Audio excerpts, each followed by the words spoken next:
New TV news కి స్వాగతం. ముందుగా హెడ్లైన్స్. చంద్రబాబు తరపున నామినేషన్ దాఖలు చేసిన నారా భువనేశ్వరి.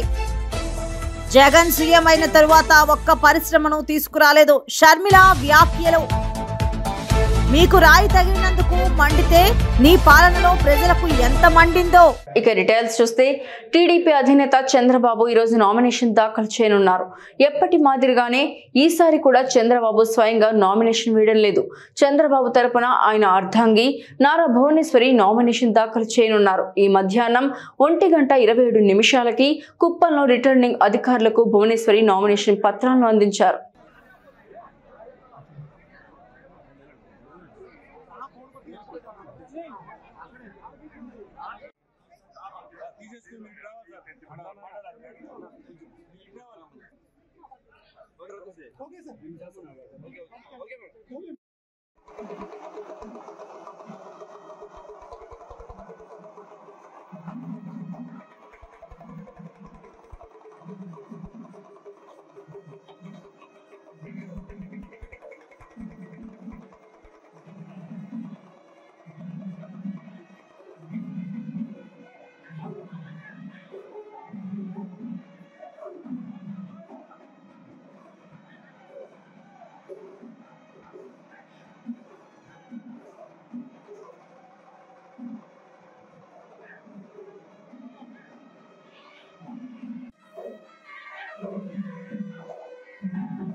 వచ్చింది దేనికి అంటే పాపులను రక్షించటకు. ఎవరు పాపులను అంటే లోకములో ప్రతి మనుషుడు పాపిని దేవుని వాక్యం సెలవిస్తూ ఉంది.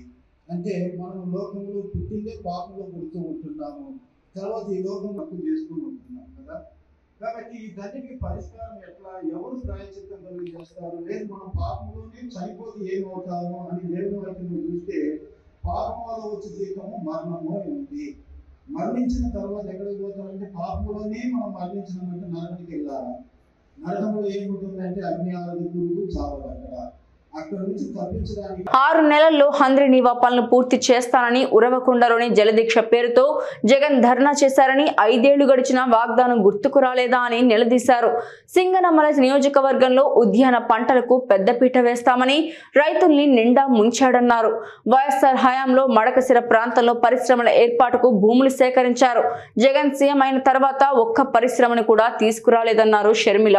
గుర్తుందానా, నేను అధికారం లేకొస్తే హంద్రీనీవా ప్రాజెక్టు 6 నెలల్లోనే పూర్తి చేస్తానని చెప్పలేదా జగన్మోహన్ రెడ్డి గారు? మరి ఎందుకు పూర్తి చేయలేదు? ఎందుకు పూర్తి చేయలేదు? ఎప్పుడైనా అడిగారన్నా? ఎప్పుడైనా అడగడానికి వస్తే కదా వచ్చాడా అన్నా? ఎలక్షన్లుంటే వస్తారు, ఆ తర్వాత ఎప్పుడూ రాలేదు. మళ్ళీ ఇప్పుడు సిద్ధమని ఎలక్షన్లు వచ్చాయి కాబట్టి కనిపిస్తున్నాడు కానీ జగన్మోహన్ రెడ్డి గారు మధ్యలో ఎప్పుడైనా వచ్చారా? ఏమైనా వచ్చారా?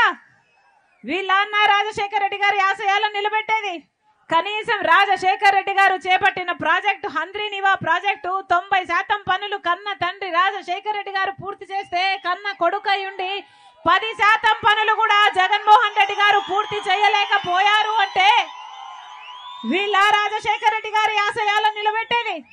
వీళ్ళు కాదన్నా రాజశేఖర రెడ్డి గారి ఆశయాలను నిలబెట్టేది. ఈ 5 సంవత్సరాలలో ఆ విషయము తేట తెల్లమైపోయింది. రాజశేఖర్ రెడ్డి గారికి రైతంటే ప్రాణం. రైతును నెత్తిన పెట్టుకోలేదా రాజశేఖర్ రెడ్డి గారు? వ్యవసాయాన్ని పండుగ చేయలేదా రాజశేఖర్ రెడ్డి గారు? రుణమాఫీ చేయలేదా రాజశేఖర్ రెడ్డి గారు? మద్దతు ధర ఇయ్యలేదా రాజశేఖర్ రెడ్డి గారు? డ్రిప్ మీద సబ్సిడీ ఇయ్యలేదా రాజశేఖర్ రెడ్డి గారు? యంత్రాల మీద సబ్సిడీ ఇయ్యలేదా రాజశేఖర్ రెడ్డి గారు? పంట నష్టపోతే పంట నష్టపరిహారం ఇయ్యలేదా రాజశేఖర్ రెడ్డి గారు? మరి ఇప్పుడు ఇలా ఉందన్నా వ్యవసాయము బాగుందా? మద్దతు ధర ఉందా? మద్దతు ధర వస్తుందా? కనీసం డ్రిప్ వేసుకోవడానికైనా జగన్మోహన్ రెడ్డి గారు సాయం చేస్తున్నారా? కనీసం డ్రిప్ వేసుకోవడానికైనా పైసా సాయం చేస్తున్నారా జగన్మోహన్ రెడ్డి గారు? కనీసం పంట నష్టపోతే ఇదిగో అన్నా పంట నష్టపరిహారం అని ఒక్కసారైనా 5 సంవత్సరాలలో ఇచ్చాడా జగన్మోహన్ రెడ్డి గారు? వీళ్ళ అన్న రాజశేఖర్ రెడ్డి గారి ఆశయాలను నిలబెట్టేది. ఏం చెప్పాడు జగన్మోహన్ రెడ్డి గారు? ఇలాగే మైకు పెట్టుకొని 5 సంవత్సరాల క్రితం ఎన్నికలప్పుడు వచ్చి నేను 3000 కోట్లతో ఒక ధర స్థిరీకరణ నిధి ఏర్పాటు చేస్తాను, ఏ రైతు నష్టానికి అమ్ముకునే అవసరం లేకుండా మద్దతు ధర కల్పిస్తుంది, ఆ 3000 కోట్లు ప్రతి సంవత్సరం ప్రతి రైతుకు అన్నాడా లేదా జగన్మోహన్ రెడ్డి గారు? వచ్చిందా అన్నా? ఆ 3000 కోట్లు పక్కన పెట్టిన రోజు ఒక్క రోజు లేదు, ఒక్క సంవత్సరాలైనా 3000 కోట్లు రైతుల కోసం పక్కన పెట్టాడా జగన్మోహన్ రెడ్డి గారు? ఇంకా ఏమన్నాడు? 4000 కోట్లు ప్రతి సంవత్సరము పంట నష్టపోతే రైతుల కోసం 4000 కోట్లు పంట నష్ట కోసం పక్కన పెడతానన్నాడు జగన్మోహన్ రెడ్డి గారు. ఒక్క సంవత్సరం అయినా 4000 కోట్లు రైతుల కోసం పక్కన పెట్టాడా జగన్మోహన్ రెడ్డి గారు? వీళ్ళ రైతుల గురించి ఆలోచించేది. 5 ఏళ్లలో వీళ్ళు రాజశేఖర్ రెడ్డి గారి ఆశయాలను నిలబెట్టే వాళ్ళు కానే కాదని తేలిపోయింది. అంతేకాదు రాజశేఖర్ రెడ్డి గారికి బిడ్డలంటే ఎంత మక్కువ, చదువుకున్న బిడ్డలు చదువుకోవాలన్నా ఎంత కోరుకున్నారు రాజశేఖర్ రెడ్డి గారు. ఏమని వాడన్నా రాజశేఖర్ రెడ్డి గారు గుర్తుందా? ఇలాగే రాజశేఖర్ రెడ్డి గారు మైకు పట్టుకొని మీరు ఏది కావాలంటే అది చదువుకోండి, మీరు డాక్టర్ అవుతారా, మీరు ఇంజనీర్ అవుతారా, మీరు ఎంబీఏ చేస్తారా, మీరు ఎంసీఏ చేస్తారా, ప్రభుత్వమే ఉచితంగా చదివిస్తుంది ఫీజు రీయింబర్స్మెంట్ ద్వారా అని రాజశేఖర్ రెడ్డి గారు అనలేదా? ఉందా? ఇప్పుడు కూలీ నాలీ చేసుకొని కళ్ళ తల్లిదండ్రులే చదివించుకోవాలి. పోనీ చదివించుకున్నాక ఉద్యోగాలు వస్తున్నాయా? ఏమా ఇంతమంది బిడ్డలు ఉండాలి ఇక్కడ, ఉద్యోగాలు వస్తున్నాయా? వచ్చాయా? పట్టుమని మన రాష్ట్రంలో 10 కొత్త పరిశ్రమలు కూడా రాలేదు. ఉద్యోగాలు ఎలా వస్తాయి? మనకు ప్రత్యేక హోదా రాలేదు. ప్రత్యేక హోదా వచ్చుంటే ఒక్కొక్క నియోజకవర్గానికి 100 కొత్త పరిశ్రమలు వచ్చేవి. 100 కొత్త పరిశ్రమలు ఒక్కొక్క నియోజకవర్గంలో వస్తే ఎంత అభివృద్ధి జరుగును, మన బిడ్డలకు ఎన్ని ఉద్యోగాలు వచ్చును. పోనీ ప్రైవేట్ పరంగా ఉద్యోగాలు లేవు. ఏమన్నాడు జగన్మోహన్ రెడ్డి గారు? ప్రతి జనవరి జాబ్ క్యాలెండర్ విడుదల చేస్తానన్నాడా లేదా? చేశాడా? ఒక్క సంవత్సరమైనా జాబ్ క్యాలెండర్ వచ్చిందా? ఇలాగే మైకు పెట్టుకొని జగన్మోహన్ రెడ్డి గారు 5 సంవత్సరాల క్రితము 2,30,000 ఉద్యోగాలు ప్రభుత్వ శాఖల్లో ఖాళీగా ఉన్నాయి, నేను అధికారంలోకి వస్తే వెంటనే భర్తీ చేస్తానన్నాడు జగన్మోహన్ రెడ్డి గారు. చేశాడా? 5 సంవత్సరాలు అయిపోయింది. ఈ రోజు వరకు కూడా 2,25,000 ఉద్యోగాలు ప్రభుత్వ శాఖల్లో ఇంకా ఖాళీగానే ఉన్నాయి. మరి ఎందుకు చేయలేదు జగన్మోహన్ రెడ్డి గారు? ఏం చేశారు 5 సంవత్సరాలు? గుడ్డి గుర్రాలకు పళ్ళు తోమారా? గాడిదలు కాసారా? 5 సంవత్సరాలు ఏం చేశారన్నా? ఎందుకు వేయాలి వీళ్ళకు ఓట్లు? వీళ్ళ రాజశేఖర్ రెడ్డి గారి ఆశయాలను నిలబెట్టేది. ఏం చెప్పాడు ఆ రోజు జగన్మోహన్ రెడ్డి గారు? చంద్రబాబు గారు 7,000 నోటిఫికేషన్లు ఇస్తే సిగ్గులేదా చంద్రబాబు గారు? సిగ్గులేదా నీకు? 23,000 ఉద్యోగాలు టీచర్ ఉద్యోగాలు ఖాళీగా ఉంటే 7,000కే నోటిఫికేషన్లు ఇస్తున్నామని ఆ రోజు తిట్టిపోసిన జగన్మోహన్ రెడ్డి గారు ఈ రోజు మళ్ళీ అదే 23,000 ఉద్యోగాలు ఖాళీగా ఉంటే మెగా డిఎస్సి ఇస్తానని 5 సంవత్సరాల కింద చెప్పిన జగన్మోహన్ రెడ్డి గారు ఈ రోజు ఎలక్షన్లకి ఇంకా 2 నెలలు ఉందనంగా ఈ రోజు ఇప్పుడు 6,000తో ఒక దగా డిఎస్సి ఇస్తున్నాడు. మరి ఇది మోసం కాకపోతే ఏమిటి? ఏమైంది నీ మాట? 5 సంవత్సరాలు ఎందుకు ఇవ్వలేదు ఏ ఉద్యోగాలకైనా నోటిఫికేషన్?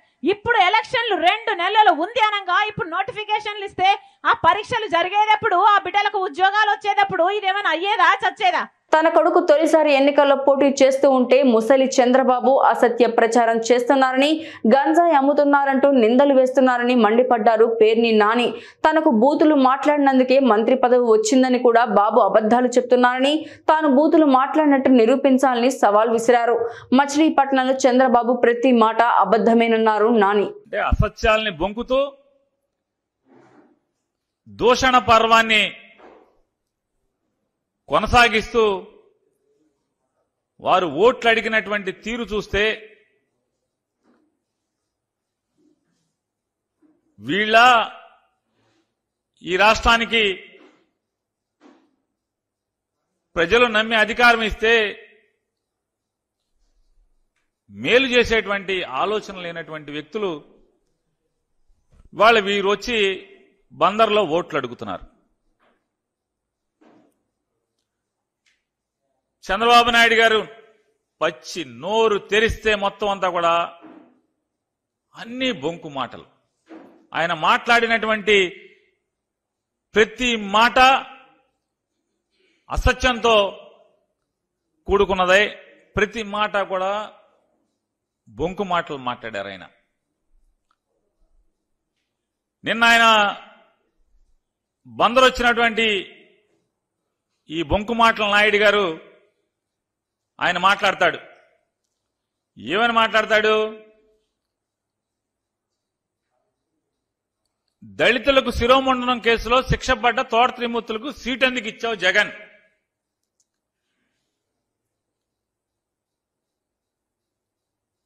బెయిల్ ఎందుకు, జడ్జి గారితో మాట్లాడి బెయిల్ ఎందుకు ఇప్పించావు జగన్ తోట త్రిమూర్తులను జైల్లో వేయకుండా? అతను మాట్లాడిన మాటలు బొంకు మాటల నాయుడు గారు. ఈ శిరోమండనం కేసు అసలు ఎప్పుడు జరిగింది? 1996లో తోట త్రిమూర్తులు గారు తెలుగుదేశం పార్టీ శాసనసభ్యుడిగా, తెలుగుదేశం పార్టీ అనుబంధ శాసనసభ్యుడిగా ఆయన తెలుగుదేశం పార్టీలో ఒక శాసనసభ్యుడిగా ఉన్న కాలంలో ఈ నేరం జరిగింది. ఈ శిరోమండనం కేసు 1995 సంవత్సరం నుంచి 1995 సంవత్సరం నుంచి 2020 సంవత్సరం వరకు 1995 సంవత్సరం నుంచి 2020 సంవత్సరం వరకు అంటే 25 సంవత్సరాలు ఆయన రాజకీయాలు ఎవరితో చేశాడు? ఎవరు జెండా పట్టుకుని చేశారు? ఎవరు పక్కన కుర్చీలో కూర్చుని రాజకీయాలు నడిపాడు? అంటే వయసు మీద పడ్డ చంద్రబాబు నాయుడు గారు ఎంత బొంకు మాటలు నాయుడు అనేది దీనికోసమే. 95 నుంచి దాదాపుగా 95 నుంచి 2020 సంవత్సరం వరకు చంద్రబాబు నాయుడు గారి కుర్చీలో పక్కన కూర్చోబెట్టుకుని ప్రతిసారి ప్రతి ఎన్నికల్లో సీట్ ఇచ్చి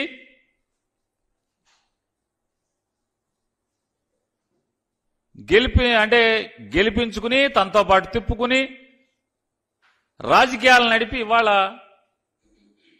జగన్మోహన్ రెడ్డి గారి మీదకి బురద పూసేటువంటి కార్యక్రమం ఏమంటారు? తప్పుడు మాటలు కాదా ఇవన్నీ? చంద్రబాబు నాయుడు గారు తప్పుడు మాటలు కాదా ఇవి అంటున్నా? అంటే మీ దగ్గర ఉంటేనేమో గంగా నదిలో స్నానం చేసినట్ట, 25 ఏళ్లు మీ దగ్గర అంటే మీరు ముఖ్యమంత్రిగా ఉండంగా ఈ కేసు ఎఫ్ఐఆర్ కట్టిన ప్రభుత్వం ఎవరిది? ఆ టైం ఎవరు? ఆయన ఏ పార్టీలో ఉన్నారు?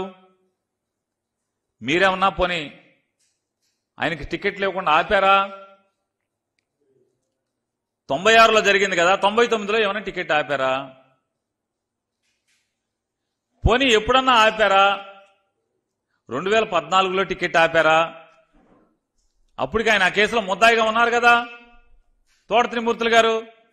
అంటే మీ దగ్గరున్నంతసేపు గంగా నదిలో స్నానం చేసి పునీతుడైపోయినట్టుగా ఉన్నారు. వైఎస్ఆర్ కాంగ్రెస్ పార్టీలోకి వస్తే మాత్రం వెంటనే అదేదో జగన్మోహన్ రెడ్డి గారే పక్క నుండి ఆ చర్య చేయించినట్టుగా ఇవాళ ఈ బొంకు మాటలు మాట్లాడుతున్నారు. ఈ బొంకు మాటలు చంద్రబాబు నాయుడు గారు. ఇంతకన్నా అంటే ఇంత చండాలంగా ఇంత అసహ్యంగా మాట్లాడేటువంటి రాజకీయ నాయకుడు భారతదేశంలో ఎవడన్నా ఉంటాడా? జగన్ మాట్లాడితే మండదా అంటున్నాడు. రాయి వేసినందుకు మండిందంట. మీకు రాయి తగిలినందుకు మండితే నీ పాలనలో ప్రజలకు ఎంత మండిందో చెప్తాం. పోలవరం రాకుండా చేశావు మండదా, రాజధాని లేకుండా చేశావు మండదా అంటూ విమర్శించారు జనసేన అధినేత పవన్ కళ్యాణ్. నీకు రాయి తగిలినందుకు ఎంత మండితే నీ పాలనలో ప్రజలకు ఎంత మండిందో చెప్తాం. పోలవరం రాకుండా చేసావు, ప్రజలకి మండదా. రాష్ట్రానికి రాజధాని లేకుండా చేసావు, ప్రజలకి మండదా. అంబేద్కర్ విదేశీ విద్యను ఆపేశావు, దళితులకి మండదా. 15 ఏళ్ల అమర్నాథ్ ని పెట్రోల్ పోసి చెరుకు తోటలో నాయకులు తగలబెట్టేస్తే వాళ్ళకి బెయిల్ ఇప్పించావు, దానికోసం ప్రజలకి మండదా. దళిత డాక్టర్ సుధాకర్ ని మాస్క్ అడిగినందుకు పిచ్చోని చేసి చంపితే అది ప్రజలకి మండదా. మనకి డ్రైవర్ ని డోర్ డెలివరీ చంపేసి డోర్ డెలివరీ చేస్తే దళితులకి మండదా, ప్రజలకి మండదా. 30,000 మంది మహిళలు అదృశ్యమైతే ప్రజలకి మండదా. అంగన్వాడీ టీచర్లని కాల్తో తొక్కిస్తే ప్రజలకి మండదా. ఆశా వర్కర్లని అరెస్టులు చేయిస్తే ప్రజలకి మండదా. నిరంకుశత్వం నీ పాలన చూస్తే ప్రజలకి మండదా. అందుకే చెప్తున్నాం, కడుపు మండి ఉన్నారు జనం. ఈ రోజున అన్ని సర్వేలు దాదాపు 11 నుంచి 13 సర్వేలు మన ఎన్డీఏ కూటమి తెలుగుదేశం, జనసేన, భారతీయ జనతా పార్టీ 20 నుంచి 23 పార్లమెంట్లు మనం గెలుస్తున్నాం. జగన్ కి మనం అడుగుతా ఉన్నాడు, వై నాట్ 175, వై నాట్ 175 అంటున్నాడు. బందర్ నుంచి చెప్తున్నాం, వై నాట్ 15. 150కి వచ్చిన ఒక్కటి కొడితే 15 చాలు జగన్ కి, 15 చాలు జగన్ కి. మీరు ఆలోచించండి, మీ భవిష్యత్తు కోసం. కులాలకి దాటి జగన్ కులాలను లేపుతాడు. చంద్రబాబు గారి సామాజిక వర్గం చేత తిట్టిస్తాడు, నన్నేమో నా సామాజిక వర్గం చేత తిట్టిస్తాడు. ప్రతి ఒక్కరిని వారి వారి కులాల చేత తిట్టిస్తాడు. ఇక్కడున్న ఈ ఆకు రౌడీ ఎమ్మెల్యేని అడుగుతున్నా, నేను నీ కులం అయితే నీకు నోరు అలుసా? నీకు మేము కాపు అని చెప్పి బూతులు తిడతావా? నువ్వు ఏమనుకోలేదు, బలుపు అనుకోవాలా? ఏమనుకోవాలి? వెళ్ళి నువ్వు ఊడిగం చేసుకో, అక్కడికి వెళ్ళి జగన్ దగ్గరికి వెళ్ళి ఊడిగం చేసుకో, కుక్క పిల్లలాగా కూర్చొని పాకు. మమ్మల్ని మాట్లాడకు, జాగ్రత్త. ఒళ్ళు దగ్గర పెట్టుకొని మాట్లాడు, ఎక్కువ మాట్లాడుకో. తమాషాలుగా ఉంది ఒక్కొక్కడికి, కడుపు మండదా మాకు. మర్యాదగా మాట్లాడతాం, మర్యాద ఇస్తాం, మర్యాద నిలబెట్టుకో. పిచ్చి వాగుళ్ళు వాక్కండి ఒక్కొక్కళ్ళు. మా కసులు లేక కాదు, ప్రజాస్వామ్య విధానాన్ని గౌరవిస్తాం. దాన్ని దృష్టిలో పెట్టుకొని మాట్లాడండి. ఒళ్ళు నోరు ఇష్టం వచ్చినట్టుగా పడేయకండి. చెప్తున్నా, 25 సంవత్సరాలు నా జీవితాన్ని రాజకీయాలకి పెడతా ఉన్నాను. ఆంధ్రప్రదేశ్ బాగుండాలి, దేశం బాగుండాలి, తెలుగు ప్రజల ఐక్యత బాగుండాలి. మీరు మాతో గొడవ పెట్టుకోవడం అంటే నీ బిడ్డలతో సహా 25 సంవత్సరాలు నేను చచ్చే వరకు నాతో గొడవ పెట్టుకోవడం గుర్తుపెట్టుకో. చాలా సహనం, మాకు చాలా సహనం. చంద్రబాబు గారు నిజంగా చెప్తున్నాను, ఆయన కక్ష పూర్తి ధోరణి ఉంటే పెద్దిరెడ్డి రామచంద్రారెడ్డి అనే వ్యక్తి వచ్చేవాడు కాదు. ఎప్పుడు ఆయన చేసిన అక్రమ కేసులు ఎప్పుడో లోపల పెట్టించేవారు. ఆయన పెద్ద మనసు వదిలేశారు ఆయన. అలాగే చెప్తా ఉన్నాను, ఈ రోజున పెద్దిరెడ్డి రామచంద్రారెడ్డి గారు కానీ, మిథున్ రెడ్డి గారు కానీ వాళ్ళకంట కూర్చోబెట్టి వాళ్ళ ఏరియాలో ఎవరు రాకూడదంట, వాళ్ళ నియోజకవర్గాలు ఎవరు వచ్చినా వాళ్ళు ఊరుకోరంట. వాళ్ళు వచ్చి రాష్ట్రం అంతా కెలకొచ్చే. మీరందరూ రాష్ట్రంలో పిఠాపురం దగ్గర నుంచి బందర్ దగ్గర నుంచి అన్ని మానవ వనరులు, అన్ని సహజ వనరుల్లో మీరు ఏళ్లు పెట్టండి. మేము చూస్తూ కూర్చుంటాం, చేతులు కట్టుకొని, నోట్లో ఏళ్లు పెట్టుకొని. చూపిస్తాం మీకు భవిష్యత్తులో మీకు ఎలా ఉంటుందో, మీకు అన్యాయం మీద తిరగబడితే ఎలా ఉంటుందో మీకు చూపిస్తాం. మీకు జనసేనాని పవన్ కళ్యాణ్ పిఠాపురం నుండి ఎమ్మెల్యే అభ్యర్థిగా బరిలో ఉన్న విషయం తెలిసిందే. ఈ సందర్భంగా ఆయన సోదరుడు జనసేన రాష్ట్ర ప్రధాన కార్యదర్శి కొణిదెల నాగబాబు పిఠాపురం నుండి పవన్ కు ఒక్కసారి ఎమ్మెల్యేగా అవకాశం ఇవ్వాలని కోరారు. జనసేనాని పిఠాపురం నుండి భారీ మెజారిటీతో గెలిపించాలని అభ్యర్థించారు. పవన్ గెలిస్తే పిఠాపురం అభివృద్ధి తమ బాధ్యత అని హామీ ఇచ్చారు. అందరికీ నమస్కారం. పిఠాపురం కాన్స్టిట్యుయెన్సీలో గొల్లప్రోల్ టౌన్లో జరిగినటువంటి రోడ్ షో భారీ సక్సెస్ అయింది. జనసైనికులు, పేర మహిళలు, అలాగే తెలుగు దేశం కార్యకర్తలు, అలాగే బీజేపీ కార్యకర్తలు చాలా ఉత్సాహంగా పాల్గొన్నారు. మరీ ముఖ్యంగా జనసైనికులైతే చెప్పనలవి కానటువంటి ఉత్సాహంతో, స్పిరిట్ తోటి చాలా హ్యాపీగా ఈ రోడ్ షోలో పాల్గొనడం జరిగింది.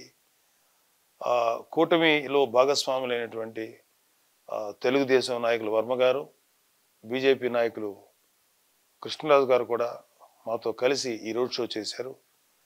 సో ఈ రోడ్ షో మా పవన్ కళ్యాణ్ గారి యొక్క ఆదేశాల మేరకు చేయటం జరిగింది. నిజంగా ఈ రోడ్ షో మాకు చాలా ఉత్సాహాన్ని, నమ్మకాన్ని మరీ పెంచింది. ప్రజల్లో ఎక్కడికి వెళ్ళినా సరే వాళ్ళ నోట్లోంచి విన్న మాటలే, మీకు 1,00,000 ఓట్ల మెజారిటీ గ్యారంటీ అని చెప్పి వాళ్ళ నోటి వైపు నుంచే మేము వినటం జరిగింది. చాలా ఉత్సాహంగా, ప్రేమగా ప్రజలందరూ మమ్మల్ని ఆదరించారు. సో రాబోయే రోజుల్లో ఒక 25 రోజుల పాటు మనకి ఎలక్షన్స్ రాబోతున్నాయి. ఈ 25 రోజుల పాటు జన సైనికులు, వీర మహిళలు ఇంతే ఉత్సాహంతో, ఇంతే బలంతో పనిచేస్తే ఈసారి పవన్ కళ్యాణ్ గారి విజయం ఆంధ్రప్రదేశ్ అంతా మారుమోగేంత గొప్ప విజయంగా అవుతుంది. మా జనసేన ఆదేశాల మేరకి మేము చేసిన ఈ రోడ్ షో మాకు చాలా ఉత్సాహాన్ని ఇచ్చింది. రాబోయే రోజులన్నీ కూడా ఎలక్షన్ వచ్చేదాకా మీరందరూ ఇంతే ఉత్సాహంతో పాల్గొనండి. జై జనసేన, జై హింద్. ఇచ్చిన హామీలు అమలు చేయడం అధికారంలోకి వచ్చిన తర్వాత కాంగ్రెస్ చేత కావడం లేదని, ఫోన్ ట్యాపింగ్ పేరుతో రోజుకో లీక్ ఇచ్చి CM Revanth Reddy time pass చేస్తున్నాడని బీఆర్ఎస్ వర్కింగ్ ప్రెసిడెంట్ కేటీఆర్ మండిపడ్డారు. కాంగ్రెస్ ప్రభుత్వం అధికారంలోకి వచ్చింది కొత్త కదా, కొన్ని రోజులు భయపెట్టి పని చేస్తారని, కేడర్ ధైర్యంగా ఉండాలని, అండగా పార్టీ ఉంటుందని భరోసా ఇచ్చారు. అరిచేతుల వైకుంఠం చూపెట్టి తంత గారెల బుట్టల పడ్డట్టు ఆయనతో వచ్చి ముఖ్యమంత్రి సీట్లో కూర్చున్నాడు. అప్పటికెళ్ళి ఆయనకి సమజ్ అయితే లేదు. నెలకు 2,500 ఎట్లు ఇవ్వాలనో తెలియదు, 4,000 రూపాయలు ఎట్లు ఇవ్వాలనో తెలియదు. నోటికి ఎటుపడతాడు, మైక్ పట్టుకోగా ఎటుపడతాడు, రెండు ఇప్పుడు ఇరుక్కున్నాడు. నేను రుణమాఫీ చేస్తాను 2 లక్షలు, ఎట్లా చేయాలనో తెలియదు. అందుకే ఇప్పుడు కొత్త కథ ఏం మొదలు పెట్టిండు, ఫోన్ టాపింగ్ స్కామ్, ఈ స్కామ్, ఆ స్కామ్, రోజుకొక్క స్కామ్ అని చెప్పి డ్రామా. అసలు పని చెప్పురా నాయన, నువ్వు ఎందుకైతే గెలిచినవో పైసలు ఇస్తా అన్నావు, ముసలోళ్ళకు పైసలు ఇస్తా అన్నావు, లేడీస్ కు పైసలు ఇస్తా అన్నావు, రైతులకు రుణమాఫీ చేస్తా అన్నావు, రైతు భరోసా అన్నావు, అది చెప్పురా భయ్ అంటే అది లేదు. ఏమున్నా ఈ పిచ్చి మాటలు, పిచ్చి డ్రామాలు ఆడి దిమాగ్ ఖరాబ్ చేయాలి. నేను మీ అందరినీ కోరేది ఒకటే, హైదరాబాద్ బాగుండాలంటే హిందువులైనా, ముస్లింలైనా, సిక్కులైనా, క్రిస్టియన్లైనా కలిసిమెలిసి ఉండే వాతావరణం ఉండాలి. ఇవాళ ఈ బీజేపీ వాళ్ళ నాటకాలు, బీజేపీ వాళ్ళు మతం పేరు మీద రెచ్చగొట్టి ఆడే డ్రామాలు తప్పకుండా మనందరం ఒక కంట కనిపెట్టాల్సిన అవసరం ఉంది. మన ముస్లిం సోదరులను, క్రిస్టియన్ సోదరులను, నిజమైన హిందువులు ఎవరు కూడా వాళ్ళని అవమానించరు. నిజమైన హిందువు ఎవరు, నా ధర్మాన్ని నేను పాటిస్తా కానీ ఇతరులను కూడా గౌరవిస్తా అనేటోడు నిజమైన హిందువు. అంతేగాని కేవలం ఇతర మతస్థులందరినీ అవమానిస్తా, వాళ్ళని చిన్నగా చేసి చూపెడతా అని బీజేపీ లాగా చిల్లర రాజకీయాలు చేసే వాళ్ళను పట్టించుకోవాల్సిన అవసరం లేదు. రాబోయే 20 రోజుల పాటు బ్రహ్మాండంగా కలిసికట్టుగా పనిచేద్దాం. ఇవాళ మీకు గోపీనాథ్ గారు ఎమ్మెల్యేగా ఉన్నారు, మీకు కార్పొరేటర్లు ఉన్నారు, రేపు పద్మారావు గారు కూడా మీకు ఎంపీగా తోడవుతారు. బ్రహ్మాండంగా కింది నుండి మీ దాకా కార్పొరేటర్, ఎమ్మెల్యే, ఎంపీ మొత్తం మన వాళ్ళే ఉంటే ఈ పోలీస్ కేసులు, మన్ను మశానం ఏవి కూడా ఉండవు. రేపు పద్మారావు గారు గెలిస్తే ఆటోమేటిక్ గా పోలీసులు కూడా డీల్ అయిపోతారు. వామ్మో వీళ్ళకి జనంలో బాగున్నది, వీళ్ళతో పెట్టుకుంటే పొల్లు అయితే మన భయం వస్తుంది. కాబట్టి నీ స్కూల్ కు నోటీసులు రావు, ఇంకొకరికి ఎవరికేం రావు, నువ్వేం టెన్షన్ పడకు. ఇంకొక మాట కూడా నేను చెప్తున్నా, మీకు బెహతరీన్ ఎమ్మెల్యే ఉన్నాడు రాబోయే ముందు, మీకు బెహతరీన్ ఎమ్మెల్యే ఉన్నాడు గోపి, మీకేం టెన్షన్ లేదు. ఎందుకంటే అర్ధరాత్రి పిలిస్తే ఊరికొస్తాడు. ఎక్కడైనా మన కేసు పీస్ అయిందంటే ముంగట వాడే, అవసరమైతే నేను జైలుకోతా మా వాళ్ళ కోసం అని మాతో కూడా కొట్లాడే నాయకుడు మాగంటి గోపినాథ్. కాబట్టి నేనేమంటున్నా అంటే మీరు ఎవ్వరు రంది పెట్టుకోకుండ్రి, ఏం పరకూడదు. 4 రోజులు ఉచ్చుకాయిస్తారు. ఇక మీకు తెలియదు ఏముంది, కొత్తగా అయిన కదా మొన్ననే 4 రోజులు ఉంటుంది డ్రామా. లోక్సభ ఎన్నికల తొలి విడత పోలింగ్ లో దేశవ్యాప్తంగా పలువురు ప్రముఖులు ఓటేస్తున్నారు. ప్రజలంతా ఈ ప్రజాస్వామ్య పండుగలో భాగం కావాలని పిలుపునిస్తున్నారు. ప్రముఖ నటుడు రజనీకాంత్ చెన్నైలోని స్టెల్లా మెరిస్ కాలేజీలో నేడు ఓటు హక్కు వినియోగించుకున్నారు. ఓటు వేయడం ప్రజల కర్తవ్యమని, అందుకే ప్రతి ఒక్కరూ ఆ హక్కు వినియోగించుకోవాలని ఆయన పిలుపునిచ్చారు.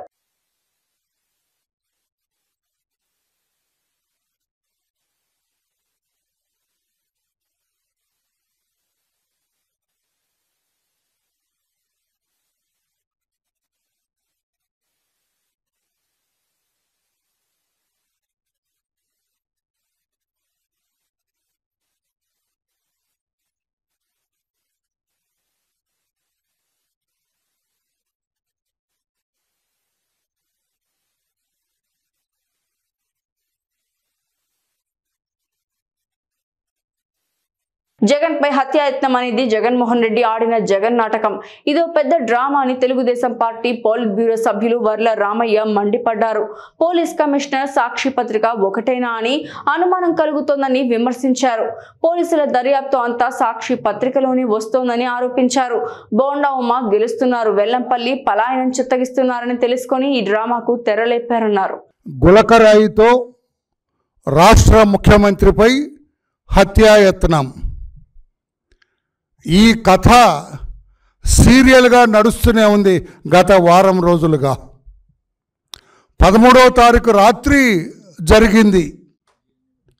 ఒక రాయి అర్ధరాత్రి చీకట్లో రావటం, ముఖ్యమంత్రి గారికి తగలటం, ముఖ్యమంత్రి గారిని గాయపరిచిన ఆ రాయి మరలా ముఖ్యమంత్రి గారే కాదు పక్కనున్న ఆయన్ని కూడా గాయపరచాలని పక్కనున్న ఎమ్మెల్యేను కూడా గాయపరిచి ఎటో ఎగిరిపోయింది. అది ఈ కథను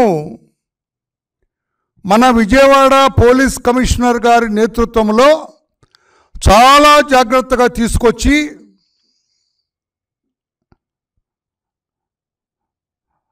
సంచలనాత్మక కేసుగా దీన్ని చిత్రీకరించి దీన్ని ఛేదించాం మేము అని నిన్న విజయవాడ పోలీస్ కమిషనర్ శ్రీ రాణా గారు పత్రికల వాళ్ళకు ఒక నోటు పంపించారు.